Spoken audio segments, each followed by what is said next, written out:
Hey everybody, welcome back to another video. I'm Mike B, and today we're going to be counting down the top 5 Mauser rifles of all time. This is a video I've been wanting to do for years, and I'm super excited to be able to finally do it as I finally got the last one that I needed for this. I've had the other 4 for years, but now I recently acquired number 2, little teaser there, and I can finally do this video. So we're gonna start at number 5.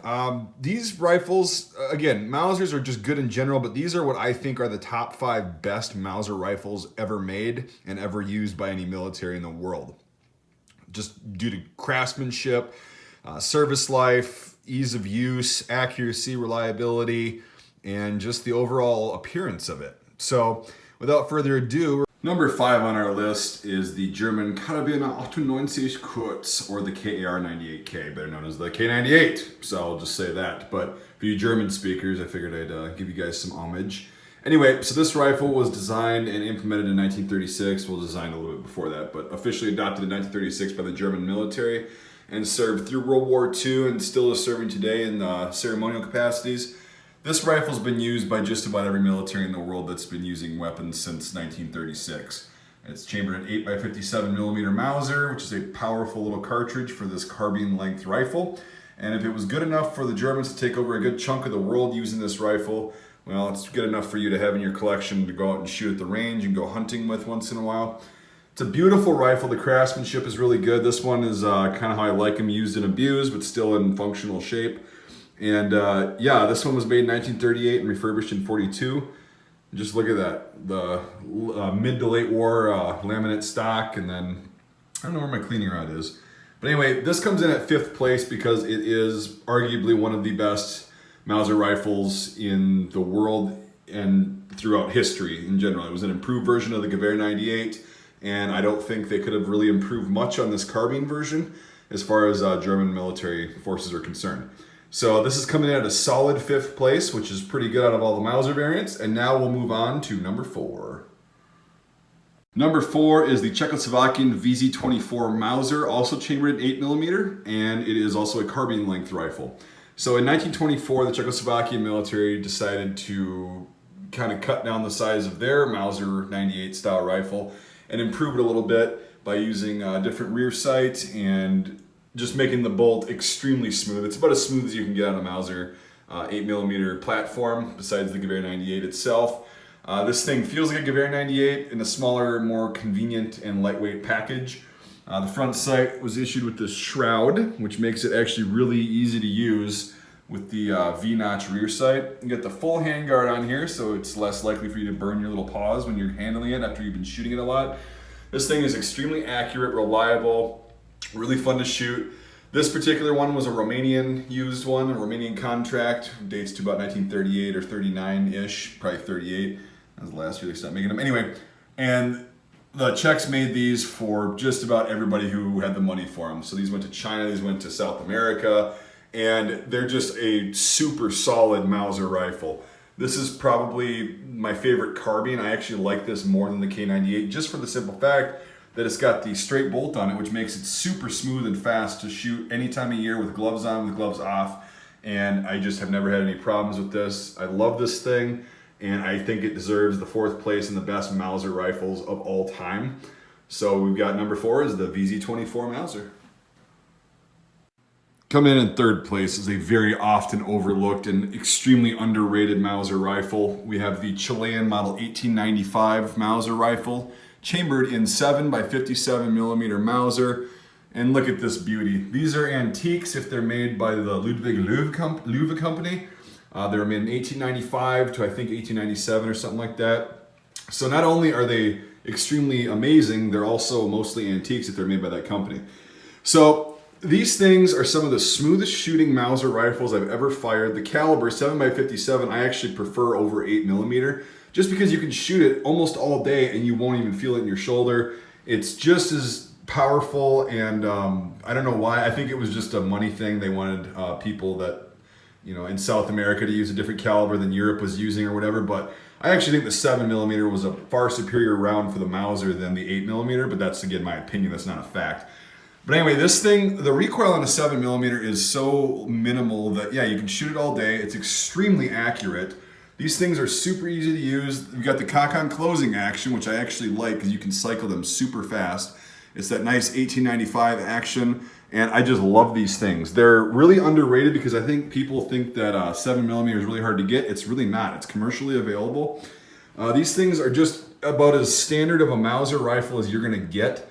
And the Germans made a ton of these on contract for the Chilean military in the late 1800s, and then they went to a different model later on. But these are super amazing rifles and extremely underrated. I just see people passing by these all the time, like, oh, it's Chilean, it must be garbage. Well, they're made in Germany, dude. And I just love these rifles, and I really think they deserve the number 3 spot just for usability. You know, just kind of user friendliness is a big factor in here. The craftsmanship is amazing. It looks like a perfect combination of the old world rifles mixing in with the new, you know, Mauser, which was the AK of the day rifles, and it's just a quality craftsmanship piece, and I really enjoy it. At number 3, we've got the Chilean M1895 Mauser. Coming in at second place, easily, is the one that I've been looking to get for a long time now and finally filled the hole in my collection. We got the Persian Model 9829 Mauser. Now these are really cool rifles. I made a video from a friend's Mauser a few years ago, but it was older and not a lot of people have watched it. So basically the basic story is these were made on contract in Czechoslovakia for the Persian military in the 1930s. And Czech craftsmanship is amazing to begin with. And when you combine it with really high standards that the Persian military had, you get what is essentially one of the prettiest, most user-friendly 8mm platform long Mauser rifles ever made. The front sights on here are amazing. They're really unique, and this is just a quality rifle. I mean, this is probably one of the most aesthetically pleasing and also super functional and accurate and just easy to handle rifles. And most of them are still in pretty good shape like this. The Persian military was actually quite allied with the US for a long time when they were using these. And it's pretty interesting to see photographs of, you know, Persian soldiers wearing US M1923 cartridge belts with carrying one of these puppies. Now I've shot one of these before, and I know a Mauser's a Mauser, but this is a 98 action, of course, and they just feel smoother for whatever reason. I don't know what the Czechs did, but these are just fantastic rifles, and I highly recommend you get one. They're very expensive because there were not a lot made, and they are so good and they're in demand. So I finally have one in the collection. I'll be doing more videos on this in the future, but this is my number 2 choice for the best Mauser rifle in the world in history. Before we get to our number 1 pick, I just want to put a couple of honorable mentions in here that would easily take 6th and 7th place, but I chose to narrow it down to 5 because I think the rest of them are all kind of on the same level. We've got, I don't have any pictures, so you just got to bear with me, I'll make this short. You got the Argentine Model 1891 Mauser, which is a aesthetically pleasing rifle and very fun to shoot. I just think it was outdated by the time like the 1893 came out. And then we've got the Gewehr 98, the granddad of all the 98 actions. So I think those are respectively 6th and 7th place because I think there are better variants, and I'm gonna show you why right now. In first place, easily, if you've ever owned one in any other Mauser rifles, is the Swedish M96 Mauser rifle. This is chambered in 6.5 by 55mm, which is arguably one of the most flat-flying, long-distance cartridges ever made. No recoil, extremely good ballistics, fun to shoot, easy to shoot, widely available commercially in the United States. And the quality and craftsmanship of these particular Mauser rifles are unparalleled in my opinion.